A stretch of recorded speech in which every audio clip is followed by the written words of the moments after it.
कि इस वीडियो में हम कंपेयर करने वाले हैं कि अगर आप रोज़ 1 गिलास दूध पीते हैं, वही 1 गिलास आप प्रोटीन पीते हैं, तो फ़ायदा कौन सा होगा।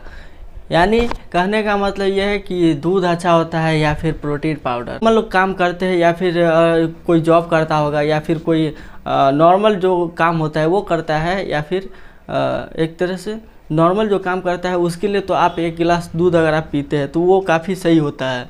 वही अगर हम बात करें कि जो वर्कआउट करता है या फिर जिम जाता है तो उनके लिए 1 गिलास दूध काफ़ी हो सकता है क्या? तो ऐसा नहीं है, क्योंकि अगर आप वर्कआउट करते हैं तो आप जितना भी वर्कआउट करते हैं तो मसल के बीच में गैप आ जाता है, तो वो गैप को भरने के लिए हमें प्रोटीन का इंटेक काफ़ी ज़्यादा बढ़ाना पड़ता है, या फिर ये प्रोटीन काफ़ी ज़्यादा हमें चाहिए, क्योंकि मसल बिल्डिंग के लिए प्रोटीन काफ़ी ज़्यादा बढ़िया रहता है। दूध अगर लेते हैं और जिम करते हैं तो आपके लिए उतना ज़्यादा फ़ायदा नहीं हो सकता है, क्योंकि अगर आप कोई खाना रेगुलर बेसिस पे खा रहे हैं और दूध ले रहे हैं तो वो आपको नॉर्मल डेली का जो डेली रूटीन वाला जो काम होता है वो करते हैं, तो वो उसके लिए कोई दिक्कत होने वाला नहीं है। अगर आप जिम करते हैं तो उस लिहाज से अगर देखा जाए तो प्रोटीन लेना काफ़ी ज़्यादा ज़रूरी हो जाता है, क्योंकि अगर आप सिर्फ दूध से चाहेंगे कि प्रोटीन मिल जाए तो वो दूध से प्रोटीन पर्याप्त मात्रा में नहीं मिलता है। उसके लिए आपको प्रोटीन पाउडर की तरफ ही जाना ही पड़ेगा।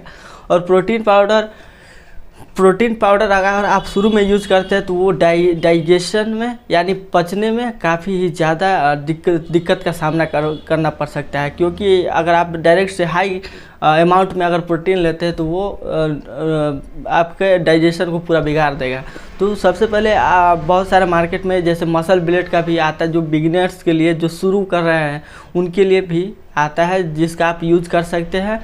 और वो अगर आप यूज करते हैं तो वो धीरे धीरे इंटेक जो होता है वो बेसिक नॉर्मल रखिए। उसके बाद में अगर आप वो लेते हैं तो आपको सबसे पहले उसको निकालना ज़रूरी हो जाता है, या फिर उसको आपको मेहनत करना पड़ेगा, वर्कआउट करना पड़ेगा, ताकि जितने भी आप खा रहे हैं वो शरीर में लगे। नहीं तो वो क्या होगा, इनडाइजेस्ट हो जाएगा और ये थोड़ा पेट खराब की समस्या हो सकती है।